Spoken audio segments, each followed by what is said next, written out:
Hello friends.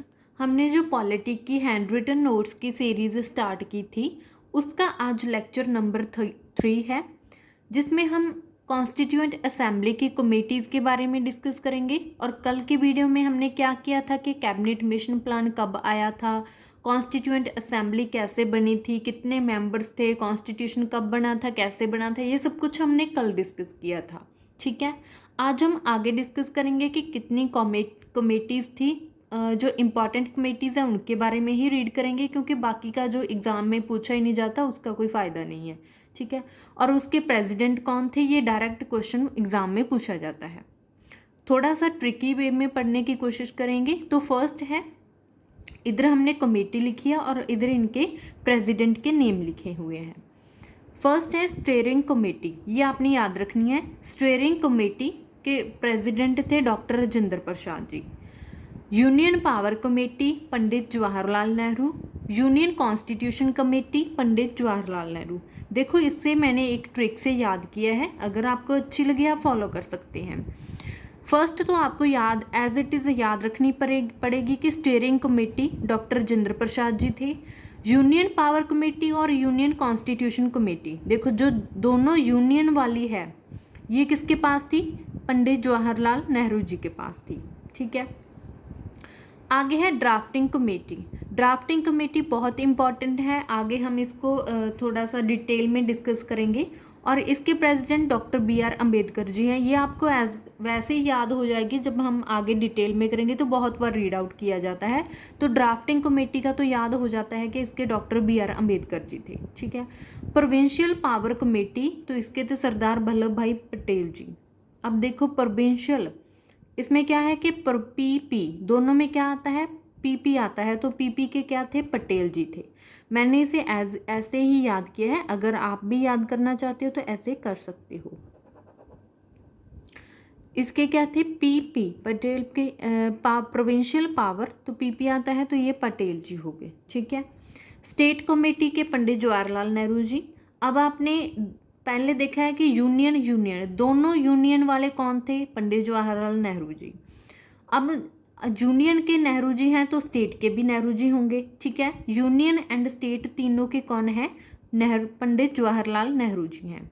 Rules of procedure committee, तो doctor Rajendra Prasad जी। हमने कल डिस्कस किया था कि 11 दिसंबर को जो कॉन्स्टिट्यूएंट असेंबली की मीटिंग हुई थी उसके बाद जो हमारे परमानेंट प्रेसिडेंट चुने गए थे वो डॉक्टर राजेंद्र प्रसाद जी थे। ठीक है, अब हमारे प्रेसिडेंट थे वो डॉक्टर राजेंद्र प्रसाद जी। तो जितना भी देश में रूल्स होंगे, प्रोसीजर्स होंगे, तो वो हमारे प्रेसिडेंट के अकॉर्डिंग ही होंगी।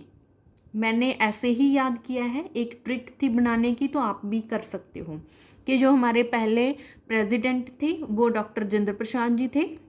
अब देश में रूल्स चलाने होते हैं, प्रोसीजर्स बनाने होते हैं, तो उसके लिए हमारे प्रेसिडेंट डॉक्टर राजेंद्र प्रसाद जी काम करेंगे। ठीक है, advisory committee on fundamental rights, minorities and tribal and excluded areas, तो ये थे सरदार वल्लभ भाई पटेल जी। ठीक है, तो पहले क्या थी, प्रोविंशियल पावर कमेटी। प्रोविंशियल क्या होता है, स्टेट होती है, मीन्स जो स्टेट की पावर है वो पटेल जी के पास है। तो उस स्टेट में जो क्या क्या फंडामेंटल राइट्स होंगे, क्या मिनॉरिटीज़ होंगी, उस स्टेट में कौन से ट्राइबल्स होंगे, कितने ट्राइबल एरियाज़ होंगे, कितने लोग होंगे, ये सारा कुछ जो स्टेट का है ये भी कौन देखेगा, सरदार वल्लभ भाई पटेल जी देखेंगे। ठीक है, प्रोविंशियल पावर, स्टेट की पावर पटेल के पास थी, तो उस स्टेट का जो फंडामेंटल राइट था, ट्राइबल्स थे, उन सबको भी पटेल जी ही देखेंगे। ठीक है, मैंने ऐसे एक ट्रिक से याद की है, तो आप भी कर सकते हैं। थोड़ा सा रिवाइज करेंगे इसे कि steering committee doctor Rajendra Prasad जी थे। ठीक है, यूनियन, दोनों जो यूनियन वाली थी और उसमें एक थी स्टेट वाली, दोनों यूनियन एंड स्टेट, इन तीनों के थे पंडित जवाहरलाल नेहरू जी। आगे है प्रोविंशियल पावर, मतलब जो स्टेट की पावर किसके पास थी, जो PP, दोनों PP आते हैं तो पटेल जी के पास थी। अगर स्टेट की पावर पटेल जी के पास है तो उस स्टेट में कौन से फंडामेंटल राइट्स बनाने हैं, कौन से ट्राइबल एरियाज हैं, ये सब कुछ भी किसके अंडर होगा, पटेल जी के अंडर होगा। ठीक है, तो आगे हम देखेंगे ड्राफ्टिंग कमेटी। जो हमने पहले देखा था इसमें कि ड्राफ्टिंग कमेटी के जो हेड थे, प्रेसिडेंट थे, वो डॉक्टर BR अम्बेडकर जी थे, ठीक है। और इस ड्राफ्टिंग कमेटी के टोटल 7 मेंबर्स होते हैं, जिसके president doctor BR Ambedkar ji थे। बाकी के 6 मेंबर्स को हम यहाँ पे रीड आउट करेंगे। ये ज़्यादा इंपॉर्टेंट नहीं होते, लेकिन कई बार क्वेश्चन ऐसे पूछा जाता है कि इसमें से कौन सा ड्राफ्टिंग कमेटी का मेंबर नहीं है, तब आपको इसके एक नज़र में मेंबर सिर्फ याद रखना होता है कि कौन से हैं। अब ड्राफ्टिंग कमेटी कब बनी थी? तो 29 अगस्त 1947 को बनी थी। इसके प्रेसिडेंट डॉक्टर BR अम्बेडकर जी हैं। और ये क्वेश्चन बार बार पूछा जाता है एग्जाम में, इसलिए मैंने इसमें ऐड कर दिया था कि elected to constituent assembly from West Bengal. तो जो डॉक्टर BR अम्बेडकर जी थे, ये कॉन्स्टिट्यूएंट असेंबली में वेस्ट बंगाल से इलेक्ट हुए थे। अब ड्राफ्टिंग कमेटी के मेंबर हैं president doctor BR Ambedkar ji. आगे के जो मेंबर्स हैं N गोपाल स्वामी अयंगर, अलादी कृष्ण स्वामी Iyer, KM Munshi, Syed Mohammad Sadulla, N Madhavrao, DP Khetan. ये तो इजी हैं लास्ट वाले दो तो, N माधवराव, DP खेतन, ठीक है। सैयद मोहम्मद सादुल्ला, KM मुंशी।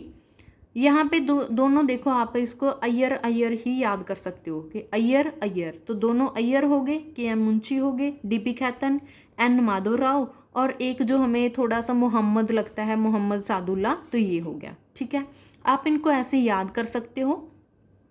तो ये इस बार हमने क्या किया है, कमेटीज़ को डिस्कस किया है, जितनी भी इसमें कमेटीज़ थी कॉन्स्टिट्यूशन में, और हमने ड्राफ्टिंग कमेटी जो ज़्यादा इम्पॉर्टेंट है उसके बारे में डिस्कस किया है।